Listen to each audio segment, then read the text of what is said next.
지난주에 우리 수요 공급 다 했죠? 네. 자, 오늘은요. 제가 말씀드린 데 투자론 좀 보도록 하겠습니다. 자, 우리 교재는 64페이지입니다.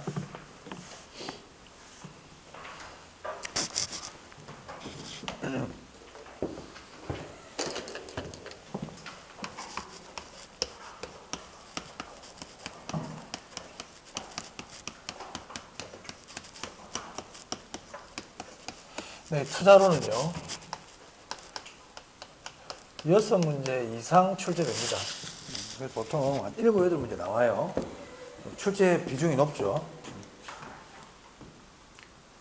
여러분, 투자라는 게 뭡니까? 투자. 네. 그렇죠. 이 투자는 미래의 수익을 위해서 지금 현재의 내 지출을 포기하는 거예요. 굳이 시험에 그런 거 물어보진 않습니다. 그러니까 내가 지금 돈이 한 1억 원 있어요. 1억 원 있으면 이 1억 원은 첫 번째는 내가 써버릴 수가 있죠. 소비할 수 있어요. 소비. 내가 그거 가지고 차도 살 수 있고 뭐 옷도 살 수 있고 이렇게 써버릴 수가 있다고요. 그게 이제 소비인데요. 자, 투자는 그럼 뭐냐면 지금 현재 내가 소비를 포기하고 미래의 수익을 위해서 이 돈을 지출하는 것을 투자라 그럽니다. 그래서 우리 책에도 보면 부동산 투자의 개념만 봐보세요. 투자란 장래가 미래 아닙니까? 장래의 불확실한 수익을 목적으로 수익을 얻기 위해서 현재의 확실한 지출, 이게 소비거든요. 소비를 희생, 포기하는 것을 말한다. 이렇게 돼 있죠. 뭐 의미는 무슨 말인지 아시겠죠? 자, 그럼 보세요. 그럼 투자는 미래의 수익을 위해서 내가 현재의 지출을 포기하는 거라 그랬어요. 그럼 투자의 목적은 수익이네요. 투자의 목적은 수익이에요. 자, 그런데 아까 여기 나와 있듯이 미래는 확실하다, 불확실하다? 불확실한 거예요. 예를 들어서 내가 주식이든 부동산이든 내가 부동산에 투자를 했어요. 내가 1억이라는 돈을 투자하면서 여기서는 내가 1,000만 원 정도, 한 10% 정도의 수익은 내가 낼 수 있을 거야 이렇게 생각하고 투자를 하죠. 그런데 실제로 시간이 흘러가지고 실제로는 내가 생각한 만큼 수익을 낼 수도 있지만 그렇지 않을 수도 있잖아요. 한마디로 불확실하다는 거죠. 이걸 우리는 뭐라 그러냐면 위험이라고 그래요. 위험. 그래서 투자는 수익을 목적으로 하지만 그에 따른 뭐도 따른다? 위험도 따른다. 이렇게 되는 겁니다. 그래서 우리가 투자론을 공부하는 게 있어가지고요. 투자론의 가장 중요한 한 부분 중에 하나가 수익과 위험이에요. 그래서 투자론을 공부할 때 수익과 위험에 대한 공부를 일단 합니다. 수익과 위험에 대한 공부를. 자, 그리고 내가 투자를 하게 되면 돈은 지금 들어옵니까? 미래에 들어옵니까? 돈은 미래에 들어오죠. 자, 그런데 내가 투자를 할 건지 말 건지 투자를 결정하는 거는 현재 투자를 결정합니까? 미래의 투자를 결정하는 겁니까? 투자 결정하는 거는 돈은 지금 나가죠. 돈은 지금 나가야 되는 거예요. 그럼 돈은 지금 나가는데 들어오는 돈은 미래에 들어온다고요. 그럼 돈이 들어오고 나가는 시점이 같아요? 달라요? 다르죠. 돈은 미래에 들어오는데 나가는 돈은 지금 나간단 말이에요. 그래서 우리가 나중에 화폐의 시간 가치라는 걸 공부합니다. 미래에 나갈 돈을 현재 시점으로 계산해 줄 줄 알아야 되는 거예요. 이게 무슨 말이냐면 내가 지금 1억을 투자해요. 1억을 투자하는데 5년 뒤에 한 1억 5천 정도를 벌 수 있을 것 같아. 5년 뒤에. 그러면 내가 1억을 투자해가지고 5년 뒤에 1억 5천이 들어오는데 이거를 보고 내가 5천만 원 벌었다 이렇게 얘기할 수 있을까요? 할 수 없죠. 할 수 없죠. 맞아요. 왜냐하면 5년 뒤에 1억 5천은 지금 가치로 계산하면 1억 5천이 아니잖아요. 맞습니까? 그래서 5년 뒤에 1억 5천을 지금 가치로 얼마인지를 계산할 줄 알아야 돼요. 그게 화폐의 시간 가치야. 그래서 투자론에서는요, 핵심되는 내용이 일단 위험과 수익에 대해서 공부해야 되고, 화폐의 시간 가치에 대해서 공부를 해야 되고요.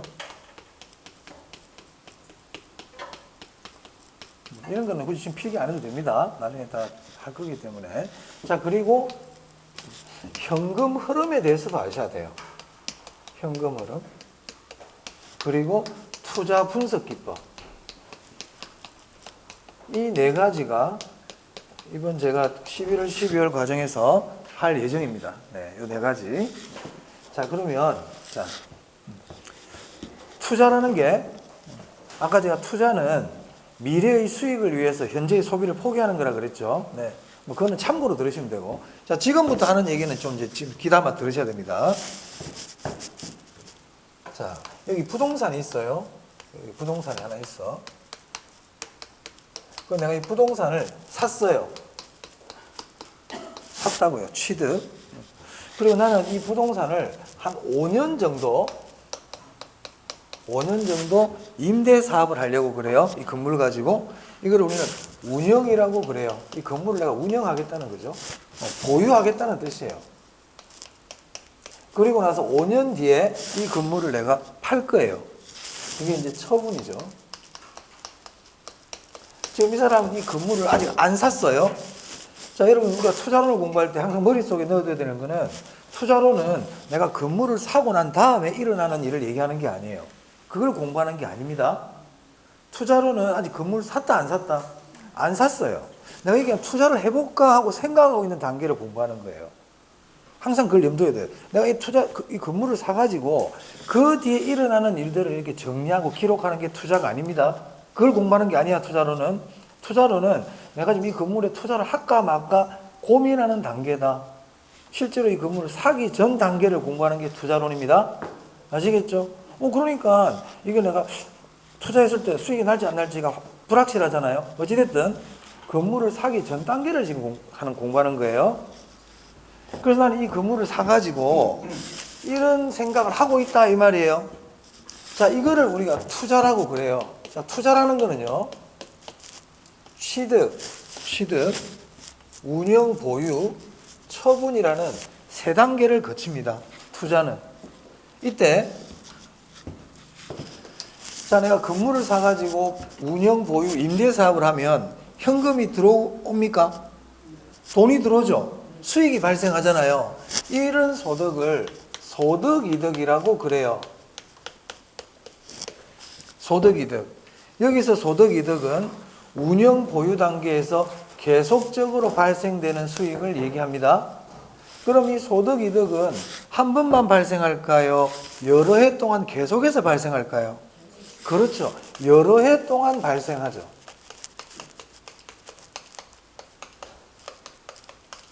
이런 걸 소득이득이라 그래요. 자, 그 다음에 처분한다고 그랬죠. 처분하게 되면 또 나에게 수익이 들어와요, 안 들어와요? 건물을 팔면 돈이 들어오잖아요, 그죠? 이걸 우리는 뭐라고 그러냐면 자본이득이라 그래요. 자본이득, 처분. 그럼 자본이득은 여러 번 발생합니까? 한 번 발생합니까? 한 번 발생하죠. 자, 여기서 그럼 여러분들은 어떤 걸 알고 계셔야 되냐? 투자는 취득, 운영, 처분이라는 세 단계를 거치는데 운영 단계에서 발생하는 수익을 뭐라고 부른다? 소득이득이라고 부른다. 처분 단계에서 발생하는 수익을 뭐라고 부른다? 자본이득이라고 부른다. 이거는 기억해야 돼. 이게 거꾸로 되면 안 돼. 거꾸로 되면 안 돼요. 그러면요, 소득이득의 뜻을 안다면 당연히 여러 해 발생한다는 건 저절로 알 수 있겠죠. 맞습니까? 자본이득의 뜻을 알면 당연히 자본이득은 한 번 발생한다는 걸 저절로 알 수 있겠죠. 맞아요? 이거 아셔야 된다 이 말이에요. 자, 그런데요, 나는 이 건물을 사가지고 보유하고 싶은 마음은 없어. 그냥 바로 처분할 거야. 그러면 취득부터 처분까지 기간이 길까요? 짧을까요? 짧단 말이야. 이 건물을 투자할 때부터 생각 자체가 나는 이 건물을 사가지고 임대 사업을 하고 이런 걸 할 생각이 없어. 그럼 이 사람의 목적은 뭐예요? 시세 차익이야, 시세 차익. 그냥 사가지고 가격 오르면 빨리 팔아버리겠다 이거예요. 이런 걸 우리가 뭐라고 그러냐면 투기라고 그래요. 투기. 제가 지금 투자와 투기의 차이점 얘기하고 있는 겁니다. 그럼 투기는 운영 보유 단계가 있다 없다? 없다. 소득 이득이 있다 없다? 없다. 그러면 투기는 뭐를 목적으로 하는 거다? 자본 이득을 목적으로 하죠. 소득 이득은 없다 이 말이에요. 이해되세요? 소득 이득은 없어요. 투기는. 그래서 투자와 투기의 차이점 봤습니다. 자, 그러면 이 소득이득과 자본이득을 목적으로 한다는 것은 투자 기간 자체가 단기입니까? 장기입니까? 장기라는 개념을 갖고 있죠. 제가 전에 토지의 특성할 때 장기 그러면 뭐가 있었는데 토지의 자연적 특성에서 영속성이었죠. 영속성. 기억납니까? 영속성은 장기, 장래, 미래와 관계 있다고 그랬잖아요.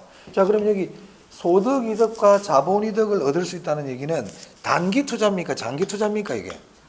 장기 투자죠. 그래서 영속성과 소득이득, 자본이득은 관계 있어요. 소득이득, 자본이득은 영속성과 관계 있습니다. 어떤 개념을 갖고 있으니까?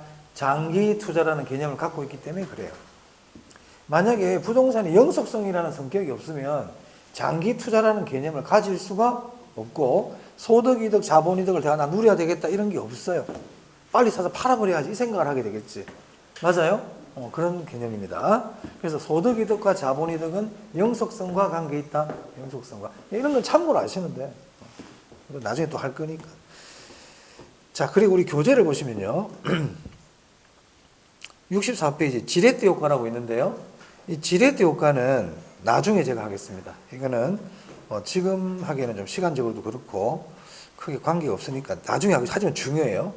지렛대 효과는 중요하다. 자, 그런데 이제 오른쪽에 한번 보겠습니다. 65페이지입니다. 자, 제가 투자는 수익을 위해서 위험을 감수하는 거라 그랬잖아요. 조금 전에 저기 기억나세요? 투자는 수익과 위험이라는 큰 두 가지를 가지고 있다고요. 그래서 제 2장에 보세요. 2장의 제목이 뭡니까? 위험과 수익이죠. 위험과 수익이란 말이에요. 그럼 지금부터 위험과 수익에 대한 공부를 하겠다 이 말입니다. 그래서 맨 먼저 나오는 게 위험입니다. 위험. 그럼 먼저 위험의 뜻이 나오죠. 위험이 뭘까? 위험 아까 제가 어느 정도 설명드렸어요. 위험은요, 내가 투자를 할 때 한 이 정도의 수익은 나겠지 하고 생각하고 투자를 했는데 실제로는 그 정도의 수익이 난다 안 난다? 안 난다 이 말이야. 즉 위험이란 내 예상하고 실제하고 달라질 가능성이에요. 손실을 볼 가능성이다 이 말입니다. 위험 뜻 아시겠어요? 그래서 교재 보면 이런 말이 있어요. 거기 하나 둘째 줄에 맨 끝에 다시 말해 보이세요? 자, 그 뒤에부터 줄치게. 위험이란 줄칩니다. 위험이란 예상된 결과와 실현된 결과가 달라질 가능성이다. 무슨 뜻인지 아시겠습니까? 이게 위험이란 말이에요. 그러면 위험은 불확실성이다 이렇게 해도 될까요? 불확실성이라 그래도 괜찮아. 그래서 그 위에 보시면요. 첫째 줄에 불확실성 이런 말 보이세요? 줄치고요. 변동 가능성 그래도 될까요? 달라질 가능성이니까 변동 가능성이죠. 변동 가능성 줄치세요. 그래서 위험이라는 거는 예상과 실제가 달라질 가능성, 변동 가능성, 불확실성 이렇게 얘기할 수 있어요. 우리 시험에 물어보는 건 아니지만 그래도 우리가 투자론을 공부할 때 위험이 뭔지 정도는 알고 공부를 해야 되겠죠. 손실 가능성 그래도 됩니다. 오케이? 그러면 불확실성이 커진다. 이 말은 위험이 커진다. 변동 가능성이 커진다. 위험이 커진다. 이 뜻입니다. 오케이? 자, 그 다음 그 밑에 박스 안에 한번 볼게요. 박스 안에. 자, 거기 보면 박스 안에 1번에 수익도 있고 2번에 위험도 있는데요. 분산 표준편차란 말 보이세요? 보입니까? 분산 동그라미, 표준편차도 동그라미 하세요. 이게 다 위험이에요. 그러니까 우리 어떤 사람이 있는데 저 사람 키가 크다. 키가 크다 그러잖아. 그럼 키가 얼마나 큰지를 재어봐야 되죠. 숫자로 재어봐야 되잖아요. 그걸 우리가 신장이라 그러잖아. 신장 몇 센치 이렇게 얘기하잖아요. 그럼 위험도 크다 작다를 얘기하려면 위험을 크기를 숫자로 나타내 봐야 되겠죠. 그걸 우리는 측정이라 그래요. 측정. 그래서 위험의 크기를 숫자로 나타낸 게 분산이고 표준편차야. 그럼 앞으로 분산 표준편차 그러면 뭐를 의미한다? 위험이야. 그러면 분산이 크다 무슨 뜻이에요? 위험이 크다. 표준편차가 크다 무슨 뜻입니까? 위험이 크다. 그렇죠. 그렇게 알아들어야 말이에요. 앞으로 제가 표준편차가 큽니다 그러면 위험이 크다는 뜻이구나. 분산이 큽니다. 그러면 위험이 크다는 뜻이구나. 참고로요. 이거는 그냥 참고로 보시면 되는데 분산을 루트를 씌운 게 표준 편차예요. 이런 관계에 있다고. 그러니까 이 둘은 완전히 다른 애가 아니에요. 만약에 분산이 4%야. 분산이 4%야. 그럼 표준 편차는 몇 %일까요? 표준 편차는 루트 4다 이 말. 루트 4. 루트 4는 얼마입니까? 2죠. 아 그리고요. 여러분들 그 계산기 있죠? 계산기를 꼭 하나 장만하세요. 계산기 비싼 거 살 필요 없고요. 그냥 10,000원 정도 되는 거, 좀 큼지막한 거 있죠? 쌀집 계산기 같은 거. 응? 그런 거 하나 사세요. 계산기 있어야 됩니다. 계산기에 대한 또 얘기를 하면 좀 긴데, 제가 지금 계산기 사라 그랬지? 여러분 살 겁니까? 집에 있는 갖고 오면 돼요. 근데 계산기 사는 사람이 없어요. 계산기를 제가 사라고 그랬는데도 8월 달까지 핸드폰 두드리는 사람들이 한 70% 이상입니다. 신기하지? 진짜 말 안 듣죠? 진짜 말 안 듣습니다. 시험 친 전날까지 계산기 없는 사람도 있어요. 제가 이번에 부산에 강의를 갔는데 제가 지금부터 11월 달부터 계산기 얘기하고 있죠? 작년에도 그랬거든. 11월 달부터 계산기 하나 있어야 된다고. 그런데 그분이 이번에 제가 부산에 그 시험 치고 나서 식사를 같이 할 기회가 있어가지고 그분 그 결과는 잘 안 나왔어. 근데도 뭐 오셨더라고요. 시험날 아침에 계산기 사다가 가게 문을 연 데가 없어가지고 계산기 못 사고 시험장 갔어요. 응? 1년 동안 내가 계산기 얘기를 했는데 시험 치는 전날까지 계산기를 준비 안 하고 아침에 계산기를 사려고 갔더니 자기 마음에 드는 뭐 편의점에 계산기 파는지 안 파는지 모르겠는데 계산기를 못 샀어요. 그런 분이 합격할 수는 없어요. 준비가 안 돼 있죠. 그래서 제가 그런 얘기는 참 못했습니다. 속으로만 생각했지. 그래서요, 그 계산기를 꼭 하나 꼭 들고 다니세요. 그래야 제가 계산기를 쓰고 안 쓰고가 문제가 아니에요. 그럼 계산기를 왜 안 씁니까? 그러면 계산 문제 안 할 텐데요. 이렇게 얘기하거든요. 계산 문제를 안 해도 들고 다녀야 됩니다. 여러분 학생이 농땡이야? 공부 안 하는 애야? 그렇다고 학생이 가방 안 들고 학교 가면 됩니까? 책 안 볼 건데요. 가방 안 들고 다니는데 걔들 논리가 그런 논리지. 제대로 된 학생이다. 제대로 안 된 학생이다. 제대로 안 된 학생이지. 다른 게 잘 될 리가 없죠. 똑같습니다. 똑같은 논리거든. 그래서 계산기를 쓰든 안 쓰든 꼭 들고 다니세요. 분명히 얘기했어요. 제가 볼 거예요. 제가 이제 80%, 70%가 8월 달까지 핸드폰 두드리고 있습니다. 계산기 안 두드리고. 제가 경험이에요. 이번에 한번 볼게요, 제가. 어떻게 되는지. 자, 그러면 루트 4를 하면 2가 나오겠죠. 이 계산기 쓸 때는요, 4 누르고 루트 누르면 돼요.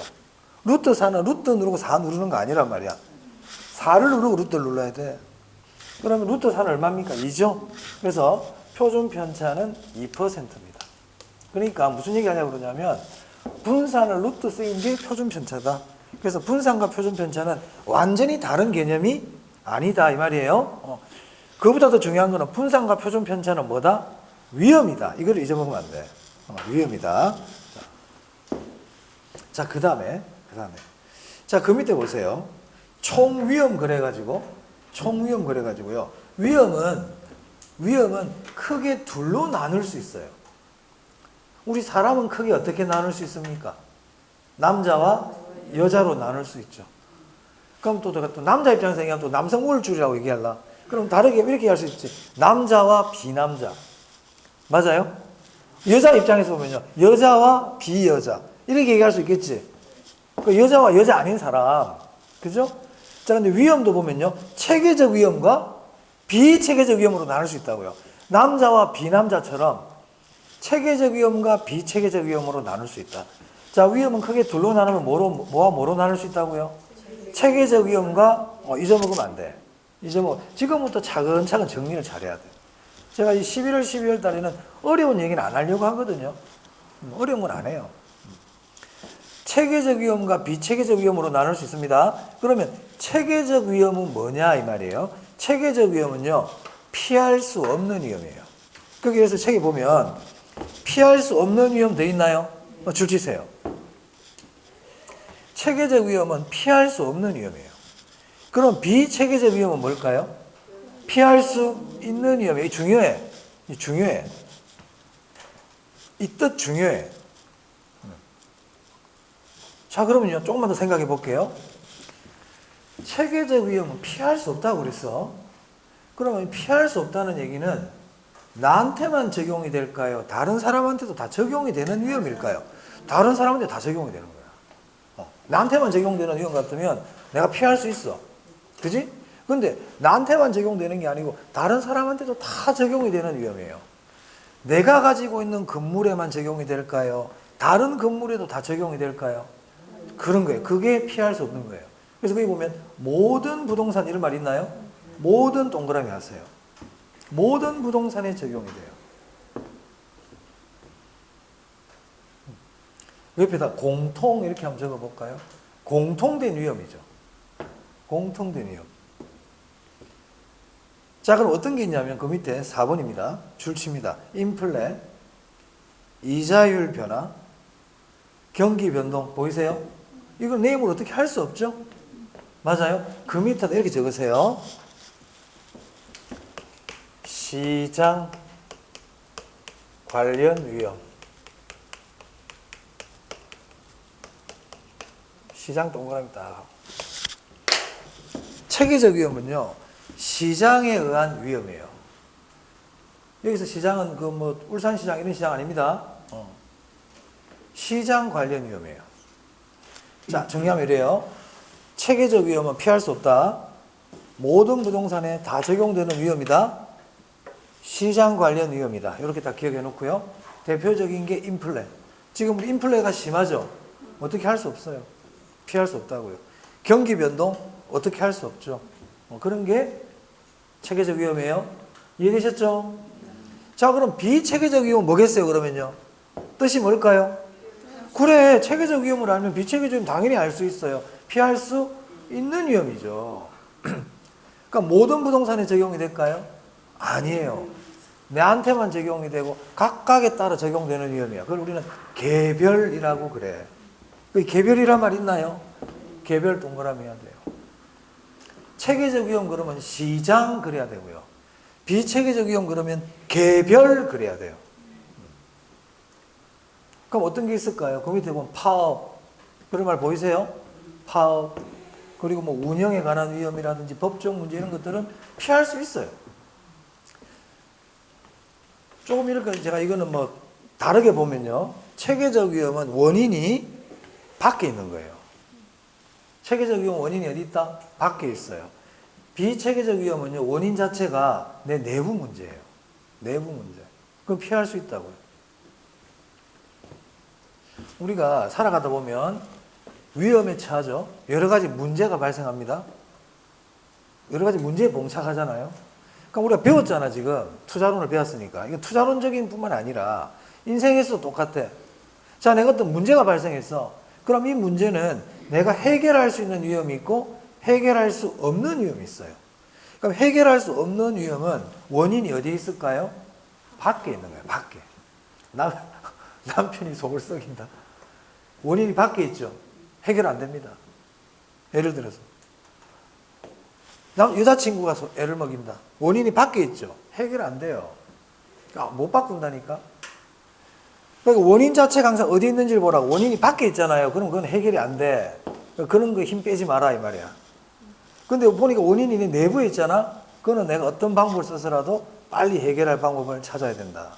그게 이제 우리가 지혜로운 사람이죠. 어찌됐든 체계적 위험과 비체계적 위험 봤어요. 자, 넘겨볼까요? 자, 넘기시면 위험의 유형이라고 나오죠. 보이세요? 거기도 시험에 한 번씩 나옵니다.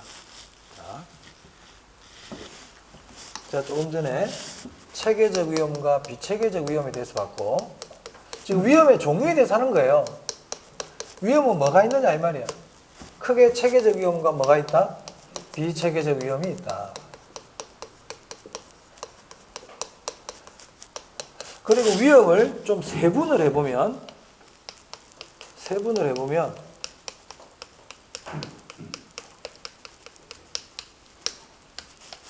우리가 사람을 크게 나누면 남자 여자 있다고 그랬잖아. 그죠? 근데 남자 여자를 또 세분하면 또 이런 남자 저런 남자 이런 여자 그렇게 있듯이 이제 위험을 좀 세분해 보는 거예요. 그러니까 위험의 유형이 뭐가 있냐면 사업상 위험. 제가 책 순서에 관계없이 제가 한번 적어 볼게요. 사업상 위험, 금융 위험, 유동성 위험,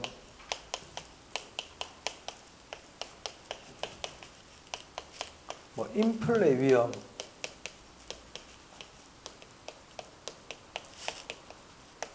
법적 위험,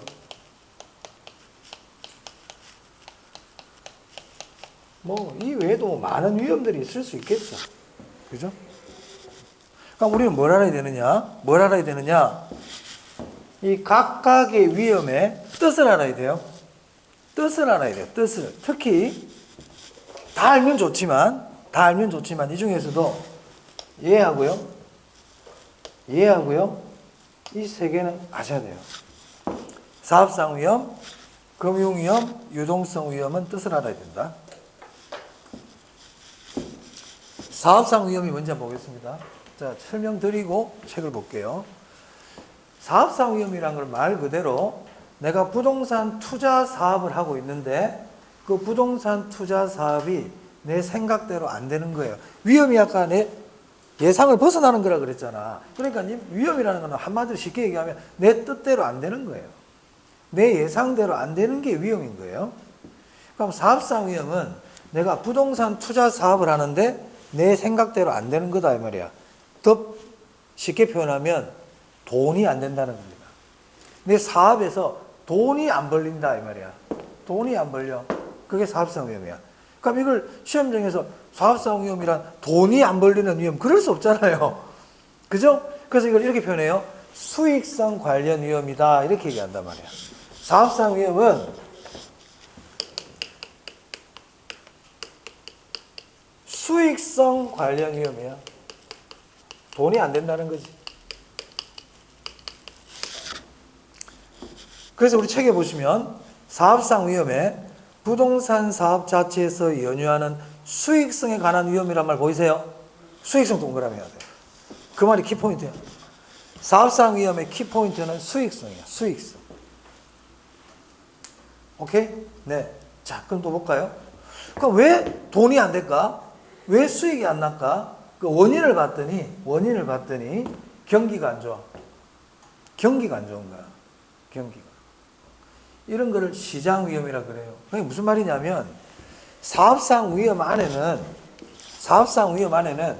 크게 세 종류가 있더라는 거예요. 시장 위험,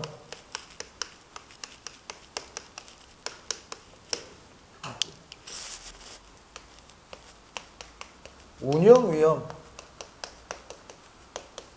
위치 위험. 이 세 가지가 있더란 말이에요. 그럼 질문. 그럼 여기 있는 시장 위험, 운영 위험, 위치 위험도 수익성과 관계되는 위험입니까? 그렇죠. 왜? 사업상 위험이니까 이것도 다. 사업상 위험이기 때문에 이것도 전부 다 수익성과 관계되는 위험입니다. 근데 이 중에서 얘는 알아야 돼. 시장 위험은 알아야 된다. 시장 위험. 시장 위험은요, 말 그대로 시장에 관련된 위험이거든요. 그럼 시장과 관계되는 위험이 뭐냐면, 우리가 지난 시간에 수요 공급 공부했죠? 수요 공급이라는 게 결국 시장이에요, 시장. 자, 시장이라는 곳은 뭐 하는 곳이냐면, 수요자와 공급자가 물건을 사고 파는 곳이 시장이거든요. 그래서 시장이라는 곳은 결국 수요 공급과 관계 있어요. 자, 예를 들어 여러분이 건물을 사가지고 임대 사업을 하려고 해. 건물을 사가지고, 아니면 건물을 지을 수도 있죠. 내가 건물을 사든 건물을 짓든 임대 사업을 하려고 그래요. 근데 돈이 안 되네. 내가 임대 사업을 하면 돈을 좀 벌 줄 알았는데 생각만큼 돈이 안 돼. 위험이죠. 이런 위험을 사업상 위험이라고 불러요. 사업상 위험. 근데 왜 돈이 안 될까? 이유를 찾아봤더니 수요가 없어요. 수요가 없는 거야. 내가 수요를 잘못 예측했다고요.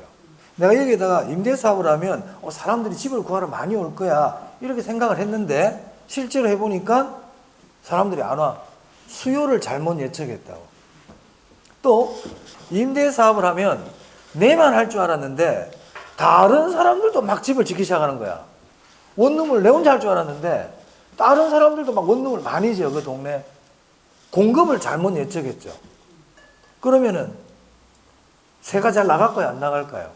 잘 안 나가죠. 그런 거 우리는 공실이라고 불러요. 공실. 응? 그리고 내가 만약에 임대사업이 아니고 집을 지어서 팔려고 했단 말이야. 그럼 집이 잘 안 팔려. 이걸 미분양이라 그래요. 맞아요? 그래서 돈이 안 되더라 이 말이야. 자, 그래서 제가 무슨 말을 하려고 그러냐면 시장 위험 그러면요. 시장 위험 그러면 중요한 말들이 있다고요. 수요 공급을 잘못 예측했다. 수요와 공급을 잘못 예측했어. 그래서 공실이 생겨. 미분양이 생겨. 그럼 공실과 미분양이 생기면 분양 가격을 제값을 받을 수 있습니까? 분양 가격을 낮춰야 됩니까? 분양 가격 하락하겠죠. 이런 위험이 시장 위험이에요.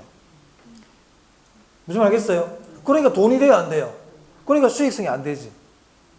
그래서 앞으로 시장 위험 딱 그러면 미분양 공실이 딱 생각나야 돼. 미분양 공실 나오면 시장 위험이다. 오케이? 항상 제가 첫 시간에 얘기했죠. 키워드가 있다고. 그 키워드를 잊어버리면 안 돼. 사업상 위험의 키워드는 수익성이야. 수익성. 그럼 사업상 위험은 시장 운영 위치 위험이 있는데 운영 위치 위험은 안 중요해. 그거는 신경 안 써도 돼. 하지만 시장 위험은 신경을 써야 된다. 그럼 시장 위험의 키워드는 뭐다? 미분양 공실이에요. 미분양 공실. 또 아까 체계적 위험이 있었죠. 그럼 이제 시장 위험은 체계적 위험일까 비체계적 위험일까? 체계적 위험이라고 그랬죠. 내 힘으로 어떻게 할 수 없잖아요. 내 힘으로 어떻게 할 수 없죠. 시장을 어떻게 내 힘으로 할 수 있어? 근데 그 집만 그 수요나 공급이 없을 수도 있잖아요. 그건 본인 생각이지. 그거는 지가 잘못하고 있겠지. 그건 지가 뭐 잘못하고 있는 거지. 시장이 잘못하는 게 아니잖아. 지가 잘못하는 거지. 다른 사람 장사 다 잘 돼. 우리 집만 안 돼. 시장 잘못이다, 내 잘못이다, 그거는. 본인 잘못일 확률이 커요. 그죠? 그건 본인이 생각을 바꿔야 돼. 자, 그러니까 공실과 미분, 제가 얘기했잖아, 지금. 수요와 공급을 잘못 예측해가지고, 수요와 공급을 잘못 예측해. 저게 시장 관련 위험이거든요. 그래서 공실과 미분양이 나는 거는 시장 위험입니다. 그럼 이 시장 위험은 체계적 위험이다, 비체계적 위험이다? 체계적 위험이라고 그랬지, 아까 제가. 그러면 시장 위험에는 공실 미분양도 되지만, 저기 경기 변동, 인플레, 그래도 되겠습니까? 그 시장 위험이란 말이야. 여기 안 적더라도, 아까 체계적 위험이 여기 시장 관련 위험이라 그랬잖아요. 그럼 시장 위험의 대표적인 게 공실 미분양이지만, 인플레, 그렇지, 이자율 변화,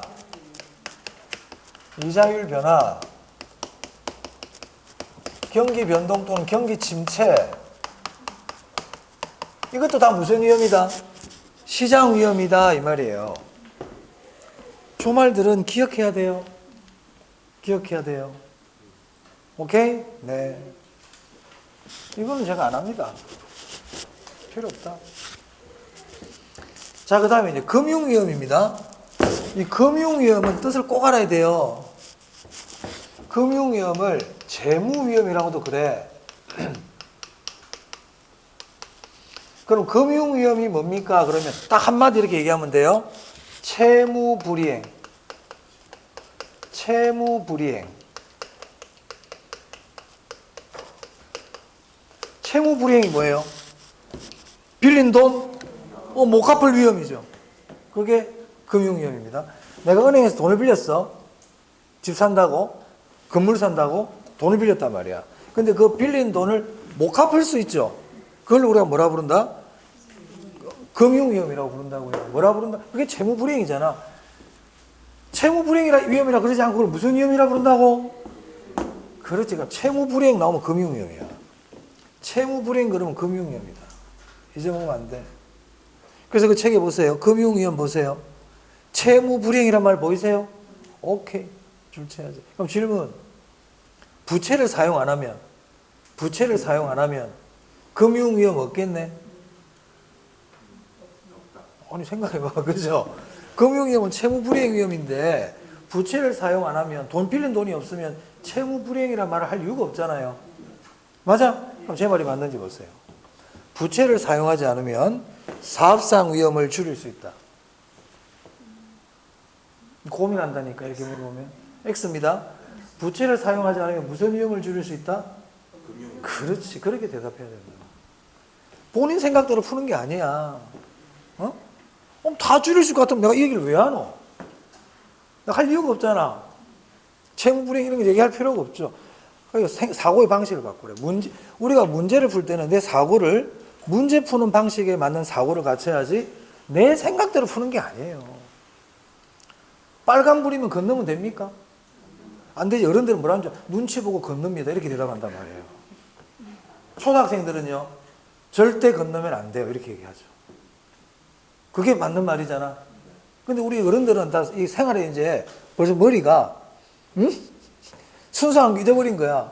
그러니까 눈치 보고 건너기 이렇게 생각한단 말이야. 똑같은 논리예요. 그러니까 금융위험은 채무불이행 위험이라 그랬단 말이야. 그러면 부채를 사용하지 않으면 채무불이행이라는 게 없잖아. 그러면 부채를 사용하지 않으면 금융위험이 없다 이렇게 얘기해야 되는데 부채를 사용하지 않으면 사업상 위험을 줄일 수 있다 그러면 위험 줄일 수 있잖아. 이래 버리는 거예요. 안 그래요. 그렇게 그거 아니에요. 이자 나가는 거 안 나가는 거 금융위험이라니까. 사업상 위험은 수익이 안 나는 위험이에요. 은행에서 돈 빌려서 수익이 안 나요? 아니라고 그랬잖아. 은행에 돈을 빌린다고 해서 수익이 안 나는 게 아니라고요. 뜻을 정확하게 알아야지. 사업상 위험은 수익성 관련 위험이라 그랬지. 그 수익이 왜 안 난다고요? 저기 있잖아. 수요 공급을 잘못 예측했다고. 내가 돈을 빌려서 안 나는 게 아니라고요. 그게 완전 틀린 얘기야. 그래서 부채를 사용하지 않으면 사업상 위험을 줄일 수 있다 그러면 안 돼. 오히려 부채를 이용하면 돈을 더 벌 수도 있는 거예요. 아시겠어요? 잘 알아두라고요. 그렇게 얘기하면 틀린 사람 막 나와. 막 나와. 자, 그 다음 유동성 위험입니다. 유동성이 뭘까? 유동성. 자, 유동이라는 거는요, 뭐 흘러가는 게 유동이라 그러죠. 그죠? 흐를 유자에 움직일 동자 아닙니까? 그러니까 우리 투자론에서 유동이라는 거는요, 현금을 얘기해요. 그러니까 유동성이라는 거는 현금이 흘러가는 걸 얘기해. 그러면 유동성이 좋다. 이게 무슨 말일까? 현금이 잘 돈다. 현금이 잘 돌아가. 유동성이 좋은 거야? 그러면 현금이 잘 안 돌아. 현금이 잘 안 돌아. 그럼 유동성이 높다, 유동성이 낮다? 유동성이 낮다 이 얘기예요. 쉽게 얘기하면 그러면 유동성 위험은 현금화가 잘 되는 걸 얘기할까요? 현금화가 안 되는 걸 얘기할까요? 안 되는 거지. 유동성 위험이니까. 맞아요? 자, 우리 부동산 볼게요. 내가 부동산을 100억 주고 건물 샀어요. 저 현금화하기가 쉬워요, 어려워요? 어렵죠. 100억짜리 언제 금방 팔립니까? 오늘 100억 필요해. 야, 팔아와. 팔려? 언제 팔릴지 몰라. 그러니까 유동성 위험은 뭐냐면 현금화하기가 어려운 걸 얘기합니다. 유동성 위험이 뭐라고요? 현금화가 어렵다. 딱 이 생각하면 돼. 현금화가 어렵다. 책 있는 그대로 굳이 볼 필요 없어. 현금화가 어렵다. 우리가 현금화하는 거를요, 환금이라 그래요. 뭐라 그런다고요? 환금. 현금으로 교환한다. 환금. 그러면 유동성 위험은 황금성이 높다는 걸까요? 황금성이 낮다는 걸까요? 그렇지. 유동성 위험은 낮은 황금성을 얘기해요.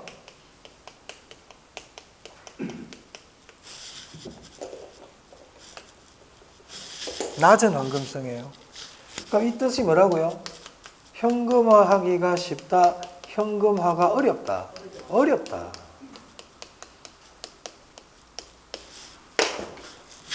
질문해 볼까요? 부채를 사용하지 않으면 유동성 위험을 줄일 수 있다.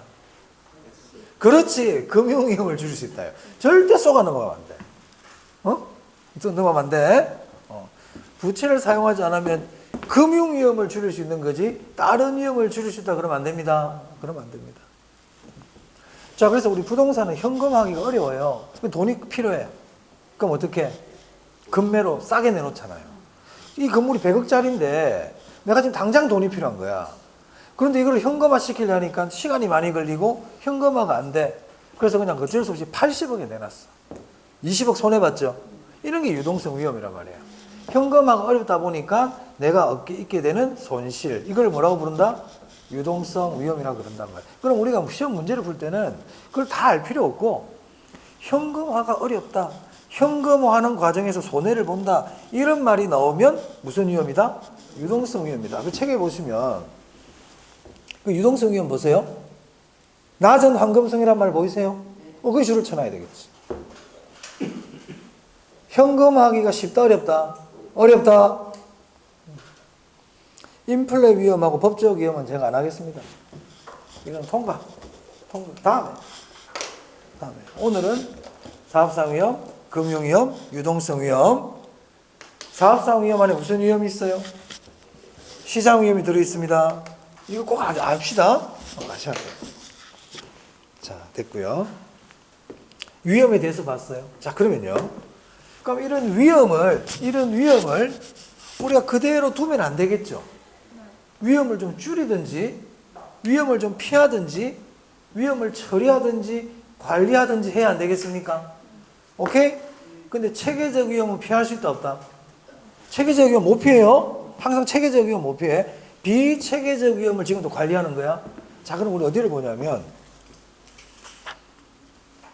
오케이. 68페이지예요. 68페이지. 그럼 제가 지금부터 뭐 할 거냐면, 여기다 할까요?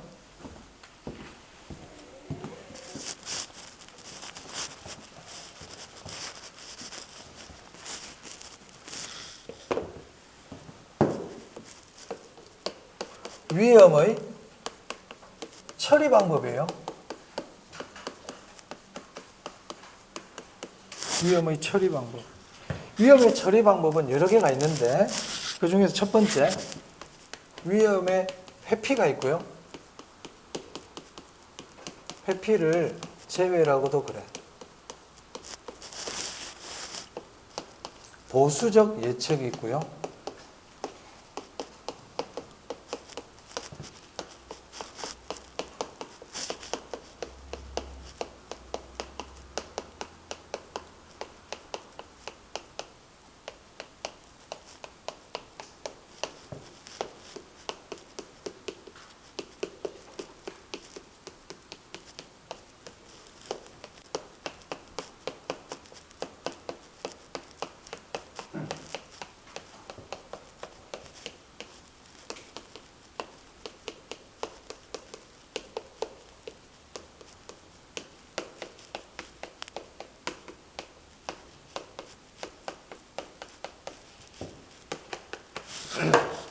자, 위험의 처리 방법은 종류가 많습니다.